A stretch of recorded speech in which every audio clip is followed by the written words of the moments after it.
Hello guys, 17 मार्च को CUET LLM का exam था जिसे मैंने फ़र्स्ट टाइम अटेम्प्ट करा था। और इसका असेसमेंट मुझे ये लगा कि एग्ज़ाम बहुत ही ज़्यादा डायरेक्ट था, बहुत ही ज़्यादा क्वेश्चंस डायरेक्ट थे, मेमोरी बेस्ड ही थे। एप्लीकेशन ऑफ माइंड वाले क्वेश्चंस बहुत ही कम थे। मतलब कि कुछ दिन पहले भी पढ़ाई करी होती या जो भी हमने LLB में पढ़ा हुआ था वो जिसको भी अच्छे से याद होता वो पेपर बहुत ईजिली उससे वो हो जाता। क्वेश्चंस किस टाइप के थे तो मुझे अब जो मैं मेमोरी से रिकॉल कर पाई हूँ और जो मैंने नोट कर लिया है तो I would like to discuss with you कि क्वेश्चंस कौन कौन से थे। कंपटीशन एक्ट किस डेट को फोर्स में आई? 13 जैन 2002, 13 जैन 2003, 31 मार्च, ऐसे कुछ डेट्स थी उसके अंदर।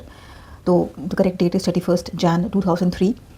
और क्वेश्चन था रिट्रेंचमेंट के टाइम पे एम्प्लॉय को कितने दिन का कंपनसेशन मिलता है और किस टाइप का कंपनसेशन मिलता है, जैसे कि सैलरी मिलती है सिर्फ या कुछ एडिशनल अमाउंट भी दिया जाता है। बाकी क्वेश्चंस इस तरीके से थे कि match the contents in list 1 with the contents in list 2, जैसे कि मैक्सिम्स हो गए, मैक्सिम्स का नाम यहाँ पे हो गया, एक्सप्लेनेशन यहाँ पे हो गया, तो मैच द लिस्ट। जजमेंट का नाम और क्या हेल्ड हुआ था। सेक्शन हो गया, सेक्शन में क्या बताया गया है, तो ये वाले क्वेश्चन थे मैच द लिस्ट वाले में।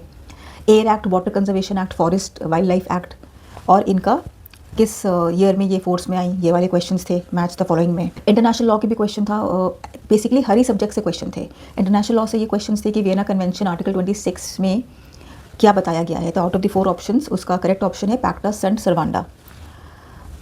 इंटरनेशनल लॉ में एक लाइन दे दी थी जो मुझे अभी याद नहीं आ रही है, कुछ ह्यूमन डिग्निटी के बारे में थी, तो पूछ लिया कि वो किस में है, प्रियम्बल में है या आर्टिकल 1 में है, ऐसे करके 4 ऑप्शंस थे। अवार्ड ऑफ इंटरेस्ट किसको मिलता है, बायर या सेलर को, सोगा सेल ऑफ गुड्स एक्ट का क्वेश्चन हो गया ये। LLP लीगल एंटिटी है या बॉडी कॉर्पोरेट, या एजेंट ऑफ पार्टनर्स है या परपेचुअल सक्सेशन होता है इसका, ये वाले क्वेश्चन था।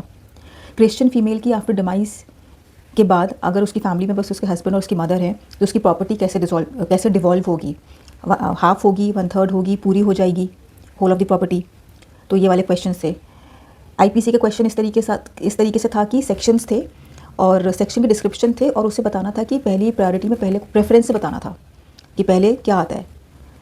और एक और क्वेश्चन था फैमिली लॉ से कि वॉइड एंड वॉइडेबल मैरिज में चूज़ करना है कि 4 ऑप्शंस थे कि वॉइड कब होता है, वॉइडेबल कब होता है, कब कोर्ट एनल कर देता है डिग्री तब तक वॉइडेबल रहता है क्या। अभी फिजिकल एग्जाम तो था नहीं है, तो अभी सारे क्वेश्चन इतने अच्छे से याद ही नहीं है, तो अभी जितने भी मेमोरी से रिकॉल हो सकते हैं वही I am sharing with you. और बाकी जो क्वेश्चंस थे रीजनिंग और असर्शन वाले क्वेश्चंस थे, वो भी आई थिंक 8-10 क्वेश्चन थे ऐसे कि रीजनिंग दे दिया, असर्शन दे दिया, बताने की करेक्ट है या दोनों करेक्ट हैं, क्या एक करेक्ट है। तो बेसिकली ऐसा ही पेपर था, मतलब काफ़ी ईजी लगा मुझे वो पेपर। अगर थोड़ा बहुत भी किसी ने 1 हफ्ते 10 दिन पहले भी पढ़ाई शुरू कर दी होती, थोड़ा बहुत रिवाइज़ करना शुरू कर दिया होता, तो आई थिंक वो कॉन्फिडेंट होता पेपर को क्लियर करने को लेके।